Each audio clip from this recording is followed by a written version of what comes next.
Hi, welcome back to Eepa's Kitchen. Today we're going to make a couple of, they could be appetizers, they could be meals. We're going to start with baked stuffed artichokes, and we're also going to do baked burrata in a Arrabiata sauce. Did that on the first try. So what we're going to do is we're going to start out with the artichokes. I've already got a couple cups of breadcrumbs, there's probably 3 cups in here, and some grated parmesan cheese. Got some chopped garlic, a little bit of olive oil. We'll have more cheeses later. Stop by my local Caputo's. I know if you're not from the Chicagoland area, they've got some great produce there. They're the only ones that have some decent artichokes this time of year. Like I said, we got some garlic, olive oil, a little salt. We'll get these things prepped. We'll get them steaming for a little bit. Once they've steamed and they've softened up, we'll bring them back out. We'll stuff them, we'll bake them, and then we'll get working on the sauce for the baked burrata. All right?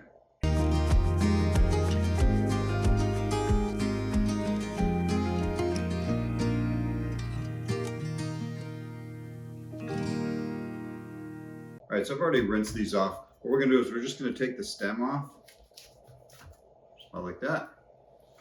And then we're gonna take about an inch or so off the top. Once you get it cut, you can kind of see what it looks like in there. Yeah.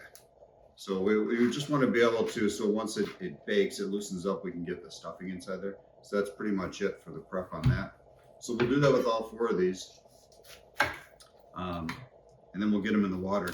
What we normally do is, if we're gonna do these as an appetizer, I'll get the really small ones, the baby artichokes. When we have these, a lot of times we just make it part of the meal. It's just literally the meal.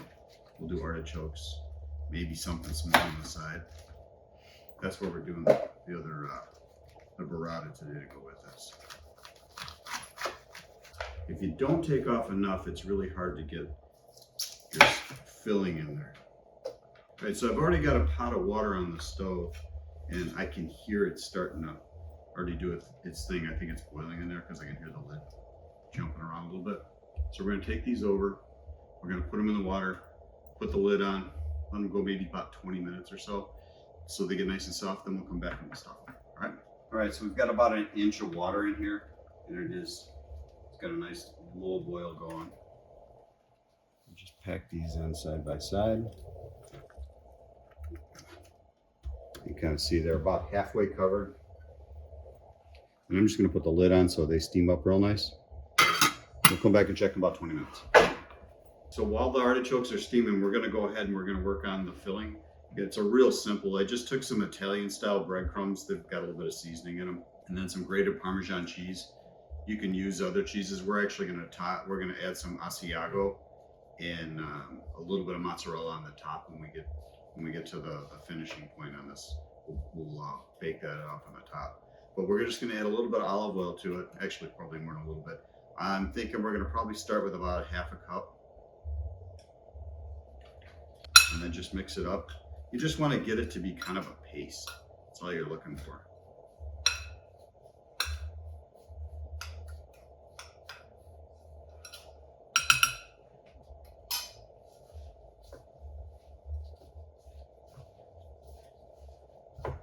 Do it for us. You just want those crumbs to not be dry. A little bit of moisture in there. So it's sticking together. It's not like that dry where it's crumbling all falling through my fingers. That's about what you're looking for. So we're gonna drizzle a little bit more olive oil inside the artichoke itself. We'll shove the garlic down that we've chopped. We'll shove that down inside, and then we'll pack this on top of it. Drizzle a little bit more on top. We'll bake them for a while, then we'll add more cheese and we'll brown that off at the top. So that's really it. That's your stuffing. It's real simple. So it's a little time consuming. The whole recipe on this is probably gonna take us about 40 minutes, maybe 45, given the time that it takes on the stove, and then filling them and put them back in the oven to bake them off. So we're gonna let those finish up on the stove for a little while. We'll bring them back and we'll top everything off. All right, so these are all ready to go here. We're just gonna pull them out and put them in our little casserole dish.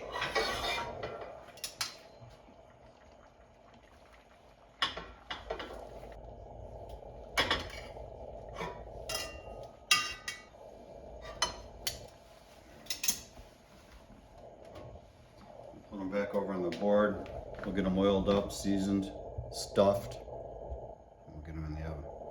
All All right, so here's the fun part, because these are hot, so they burn your fingers a little bit. You can let them cool down if you want, but Derek's got things to do. He's got some kind of a personal life, apparently. So we're gonna try and get this knocked out for him. Salt in first before I put my gloves on. A little bit of sea salt on there. We'll get the garlic, and what I'll do is I'll take the garlic and just kind of shove it in there. And then once the garlic is in, then we'll start mashing in our stuffing, filling, breading, whatever we want to call it today. And we'll get these guys in the oven. Just kind of spread the garlic out in between the leaves. You're not looking for perfection here. You just want to get that seasoning all the way through. You don't want it like all jumped in the middle. So just kind of separate the leaves a little bit, mash it down. If you're not a big garlic fan, obviously you want to add a little less. If and when you make this, please tell me what you used, how much, what your preferences are. I'd like to know. We just do it this way because after years and years of eating them at my mom's house, and then management and I eating them, this is kind of the recipe that we came up with that we enjoy the most. All right. Just got a little extra garlic. I don't think I want to add any more. Put that aside. All right. So then we had that stuffing or breading, whatever. Give me the look. All right. And we're just going to take that. And we're just kind of mash it in there. Just kind of push it down like that.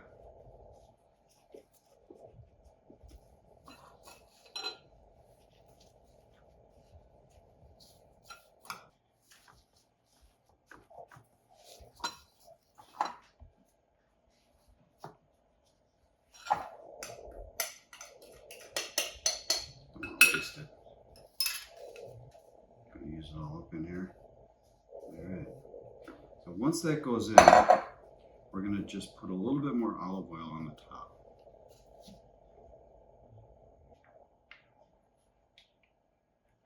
All right. I'm going to add a little water to the pan down here so they don't burn, maybe about a ½ inch or so. And then they'll go in the oven. It's at, what did I tell you, like 400 degrees. We'll go about 20 minutes and check them. We'll see how the breading looks. And if that starts to crisp up a little bit, then we're going to add the cheese. We'll do a little bit of fresh grated asiago. And then I bought some pre-grated mozzarella. We'll add that to the top and we'll bake them off to finish. All right? All right, so we're going to slide those in. Get my towel.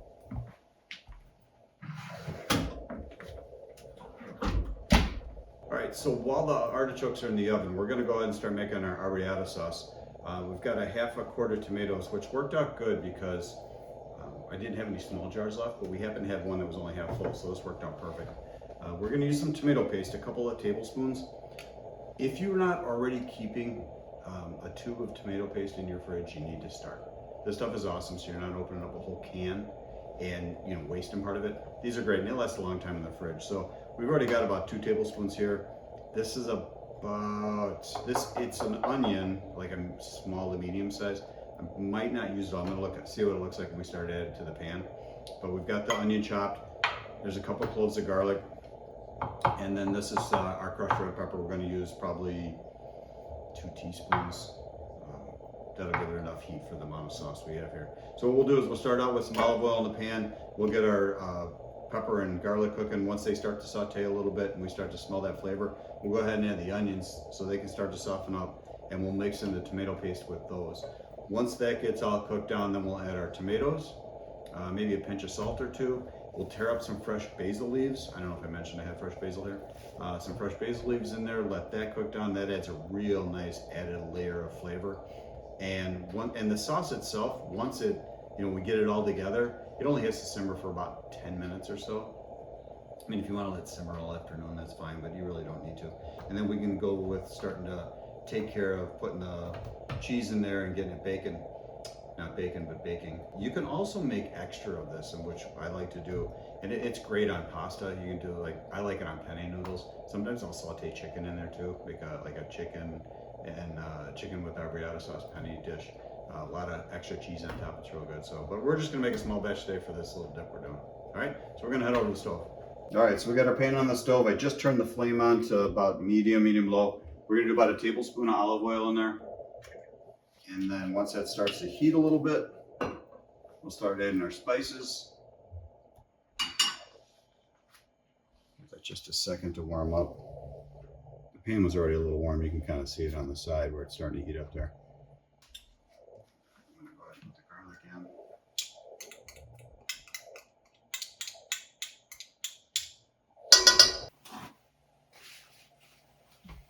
in. And like I said before, we're going to do 2 teaspoons of crushed red pepper.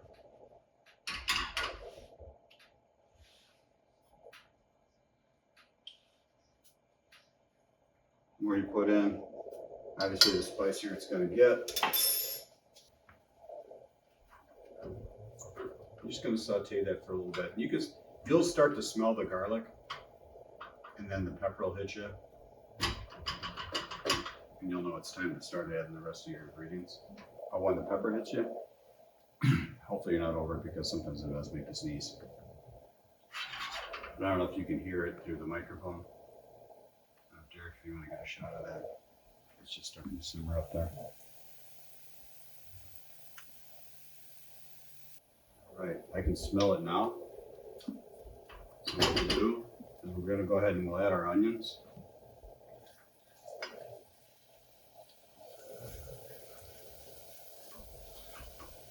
I think that's going to be enough. And we'll add in our tomato paste.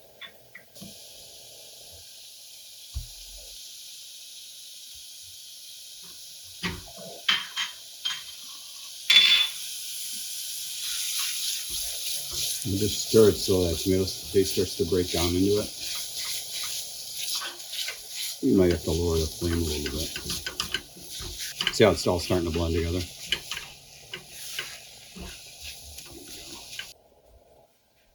All right, we're going to let that reduce for a little while, maybe about 5 minutes or so. And we're going to add our salt in now too. Why not, right? Let's have some fun. All right.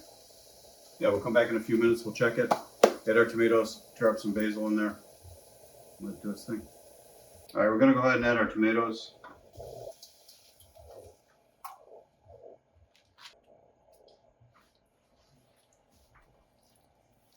It's going to take a little while to heat back up. Go ahead and grab a few basil leaves. I got like 4 pretty good sized ones. I'm just going to tear them. When you tear it, it releases a little bit of the flavor. Some of the oils will come out. Tear it up. If you don't have fresh basil, you could put some dried in here if you want, but there is a big difference between the two. All right, we're gonna leave that go for a little while, about 10 minutes. Thank you. At that time, artichokes should be ready to work on. Okay, so you can see we pulled these out and they've kind of browned up on the top. You don't really want them to go too much farther than that. Now what we're going to do is we're going to shred a little asiago because it adds just another flavor. So we've got parmesan and now asiago, and then we're going to add, ooh, there's a nice chunk there too. We're going to add some mozzarella, and we're going to bake them off again a few minutes just till everything starts to melt.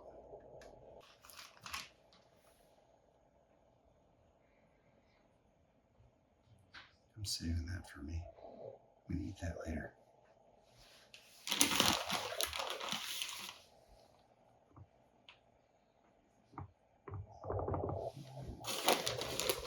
Over here. We'll go ahead and pop that back in the oven. We'll just check it from time to time. I'm thinking about 5 minutes. It should be good.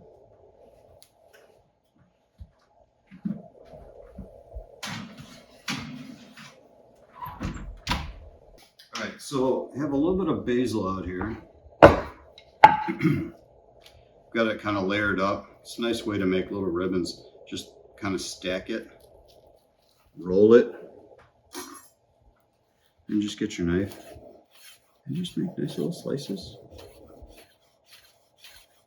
There's an actual technical name for this. Don't ask me what it is. I can do a lot of things I can't say. See, and then you get these nice little ribbons, and it makes a nice little garnish. That's all we're gonna do with that. We're gonna garnish our cheese dip when it's done. There you go. See, easy stuff. All right, I just tried the sauce. It's ready to go. It's got a nice little kick of heat, kind of hits you as it goes down. We're gonna go ahead and add some to the dish here. We'll add our burrata in. We'll drain that first, but there's our burrata. A little bit of olive oil, a little bit of salt and pepper. It'll go in the oven 10 minutes maybe. And then when it comes out, we're gonna grate a little parmesan over the top and add our basil for some beautiful color. We'll get some bread toasted for it. So I'm gonna grab the sauce while Derek's eyeballing that.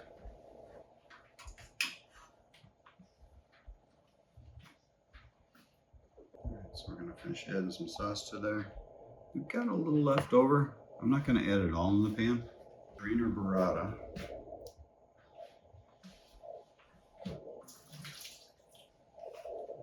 A couple of nice big lumps there. Yum. I'm gonna squirt a little olive oil over the top. And just a pinch of salt. I was gonna do pepper, but I think we're just gonna do salt. There's enough heat in the sauce that I don't think we need it. All right, so I'm gonna pop this in the oven. We'll probably take our artichokes out first. I think they're gonna be ready. Well, I believe they are. There's the artichokes. Cheese is nice and melty. I'm just gonna set them on the stove top for now. I'm gonna go ahead and get this guy in the oven.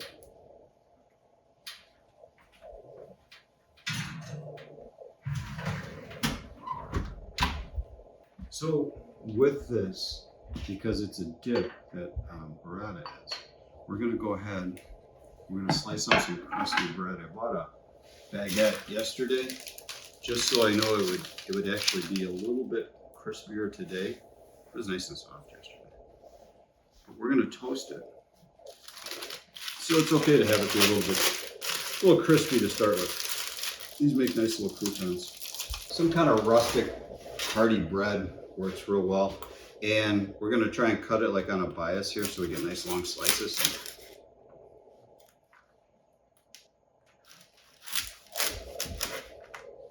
I like that.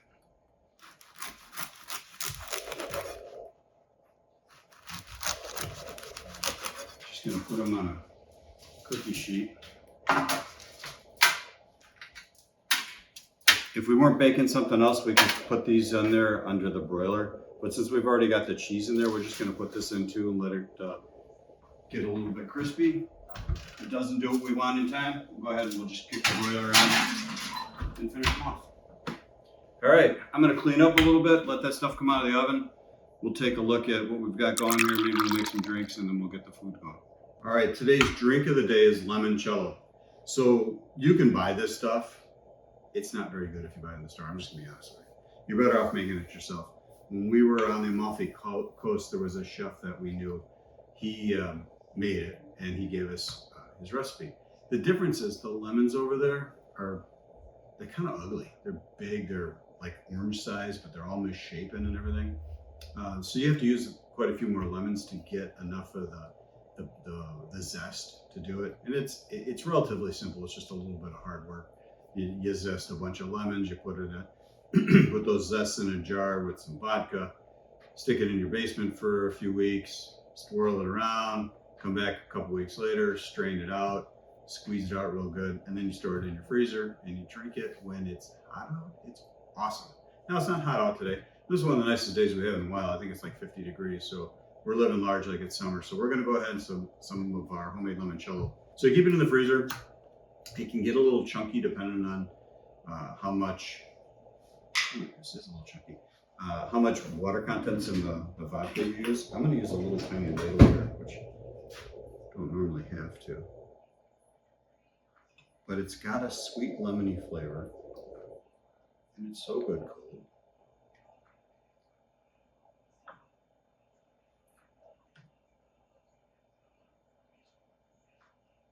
You can chill your glasses if you want to, but normally we've got it out there in like little juice glasses. We're using fancy glasses because you guys are here today. But just pour in a little juice glass and have at it. It's a real nice after dinner drink. So kind of settles the stomach a bit. At least that's what I believe. But you don't have to always just drink it, all night long. You can just have a quick one after dinner with an espresso or whatever. But I'm going to try mine. It's got a nice color on it.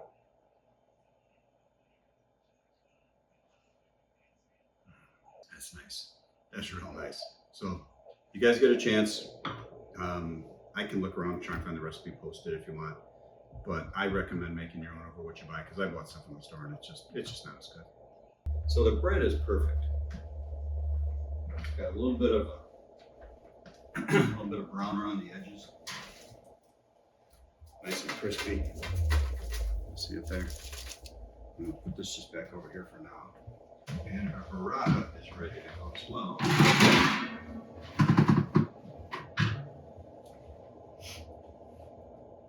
Starting to melt out a little bit, so it looks real nice in there. Now, can you go out and buy an Arrabiata sauce? Of course you can. Will it be easier? Yes. Will it be as much fun? No. Make your own. All right. So to finish this off, a few ribbons of fresh basil.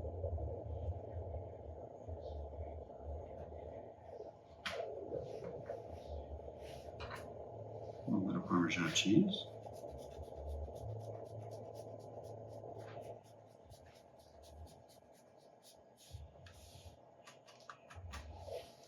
There we go. Bring the artichokes over.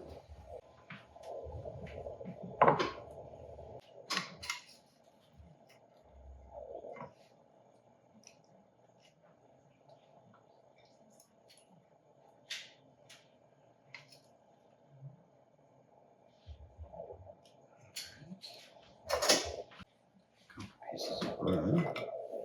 So what we'll do is we'll take a little bit of the sauce.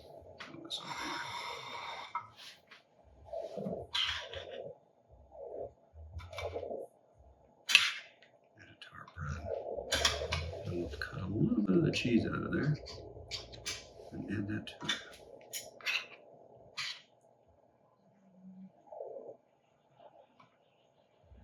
Alright, do that for the other one. And we're gonna go have something to eat.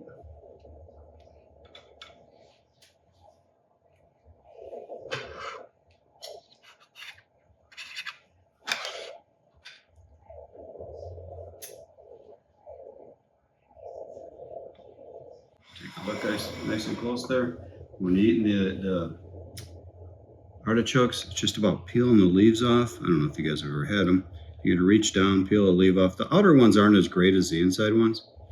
There's a little bit of where it attaches to the heart. Scrape that off with your teeth. A little bit of heaven. Get down the center, dig out the heart. We do that with a fork. That's like the best right there. So let's go ahead and eat. You guys can tell us what you think. We're gonna go ahead and taste both of these. I've already started on my artichoke, but I'm gonna give this a shot.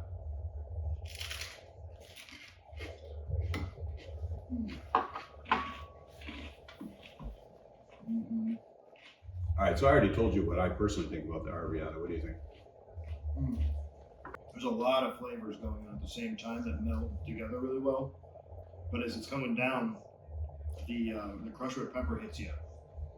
And if you don't like spice, it's going to be noticeable. But if you like spice, it's like a nice little afterthought. Mm-hmm. That's why, you can do more. I only did the 2 teaspoons. Actually, it wasn't even quite 2 full ones, based on the amount of sauce we had. I worked for a guy, and one of the chefs referred to this as the angry one. And I don't know if that's an exact translation or what, don't ask me. But the dish we made had quite a bit more red pepper in it, and it was pretty angry, but man, it was good. So this is not that same recipe, but it has those same over and undertones. I like the cheese. I wasn't been a fan of burrata. Somebody explained to me once how it's made. It has something to do with like the process of the mozzarella. You can look it up. I probably should have put more research into it. All I know is I love burrata. I would take it, tear it up, put it on pizza. But baked burrata, especially with the sauce, is really good. And I like the way the bread turned out. It's nice and crispy. Yeah, it has that nice little crunch to it because you're getting texture along with flavors, and when you get a lot of things going on at one time, it makes your mouth really happy. Yeah, you can, you can actually, once it comes off the, whether you grill it, like if you're making, just other different dips or what have you, you can take a whole garlic clove and rub it on there and add flavor. But with all the flavors in here, I didn't think that was necessary. So we just went with plain bread. I'm going to try this. I've actually already tried the leaves. I'm just going to dig in a little on the breading so I can taste it, see how it turned out. And some cheese. Mm-hmm.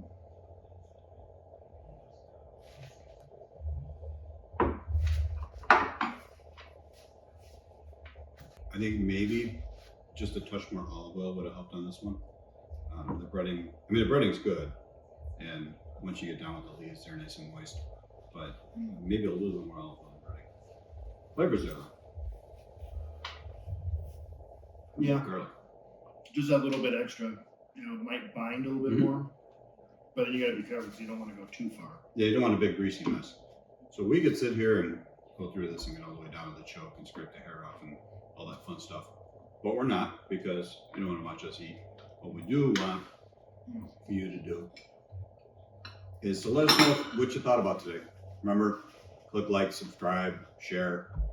If you see this on Facebook, because sometimes it's out there on Facebook, share it from there too. Please get our name out there. Let us know when you make this, what you did different.